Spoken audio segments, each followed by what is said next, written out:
So dear students, let's go through the next page. Page number 80. Let's march. 80 को study करते हैं अपन इस video के अंदर. आगे राइटर लिखता है, I refuse to accept that all the laws and constitutions, police and judges are unable to protect our children. कहता है कि मैं सारे कानून, सारे संविधान, कॉन्स्टिट्यूशन, सारे दुनिया के पुलिस और सारे दुनिया के जजेस को मानने से इनकार करता हूँ अगर वो हमारे बच्चों को प्रोटेक्ट ना कर पाए. अगर वो बच्चों की सुरक्षा करने के काबिल नहीं है तो मैं इन सारी चीज़ों को नहीं मानता हूँ. I refuse to accept that the shackles of slavery can ever be stronger than the quest of freedom. कहता है कि मैं मानने से इनकार करता हूँ. मुझे नहीं लगता है कि ग़ुलामी की जंजीरें ज़्यादा ताकतवर होती है आज़ादी से. I refuse to accept here. मैं यहाँ पे ये मानने से इनकार करता हूँ. My only aim in life is that every child is free to be a free child. मेरा सिर्फ एक उद्देश्य ये है, वो ये है कि हर बच्चा आज़ाद होना चाहिए बच्चा बन के रहने के लिए. Free to grow and develop. उसे आज़ादी मिलनी चाहिए बड़ा होने के लिए, डेवलप होने के लिए. Free to eat, sleep and see daylight. उसे आज़ादी मिलनी चाहिए खाने के लिए, स्लीप सोने के लिए और दिन में सपने देखने के लिए. उसे आज़ादी, हर बच्चे को आज़ादी मिलनी चाहिए. Free to laugh and cry. हंसने के लिए, रोने के लिए. Free to play and learn. हर बच्चे को आज़ादी मिलनी चाहिए खेलने के लिए और सीखने के लिए. Free to go to school and above all free to dream. हर बच्चे को आज़ादी मिलनी चाहिए स्कूल जाने के लिए और ऊपर जितने प्रकार की चीज़ें बोली गई वो सारी आज़ादियाँ उन्हें मिलनी चाहिए. और सबसे बड़ी बात, उन्हें सपने देखने की आज़ादी मिलनी चाहिए. I have the privilege of working with many courageous people. ये मेरी खुश नसीबी है. राइटर कहता है कि उसे ऐसे लोगों के साथ काम करने का मौका मिला जो करेजियस है, हिम्मत वाले लोगों के साथ काम करने का मौका मिला. Who have the same aim. और जिनके जीवन का भी उद्देश्य यही है जो कैलाश सत्यार्थी के जीवन का है. Who have never given up against any threat और attack and we never will.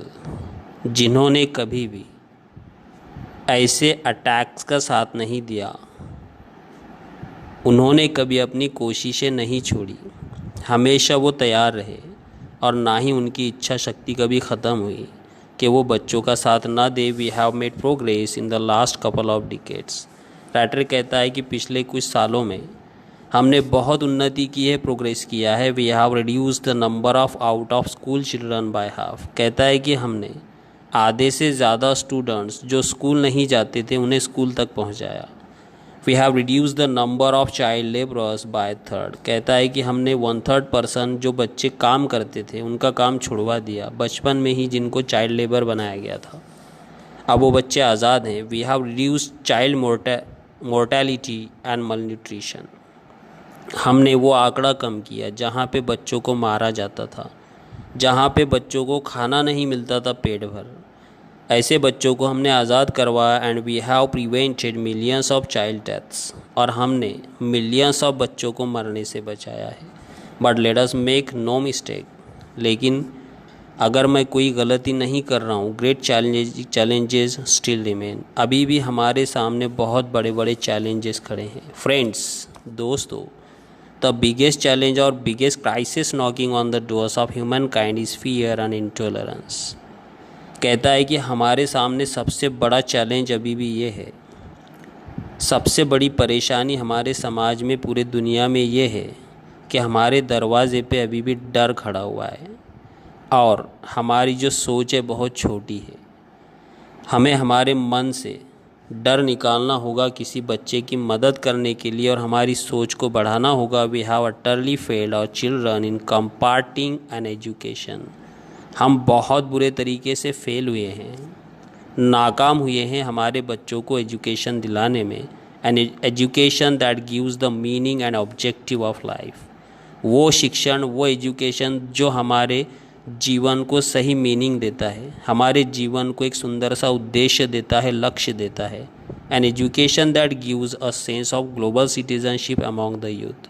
ये वही एजुकेशन है जो हमें किसी भी विश्व में किसी भी देश की सिटीजनशिप दिला सकता है। हमारे जवान, हमारा जो यूथ है, जनरेशन है, वो दुनिया के किसी भी पार्ट में, किसी भी देश में जाकर बस सकती है। सिर्फ किसकी मदद से? एजुकेशन की मदद से। लास्ट पैराग्राफ में राइटर कहता है, I am afraid that the day is not very far away.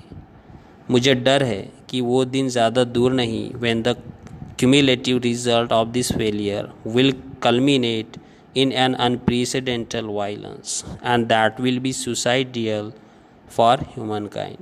वो दिन आज भी दूर नहीं कि हम बहुत ही भयानक तरीके से फेल हो रहे हैं, तो इसका रिज़ल्ट जो हमें मिलेगा वो मिलेगा एक ग्रेटर वायलेंस के अंदर।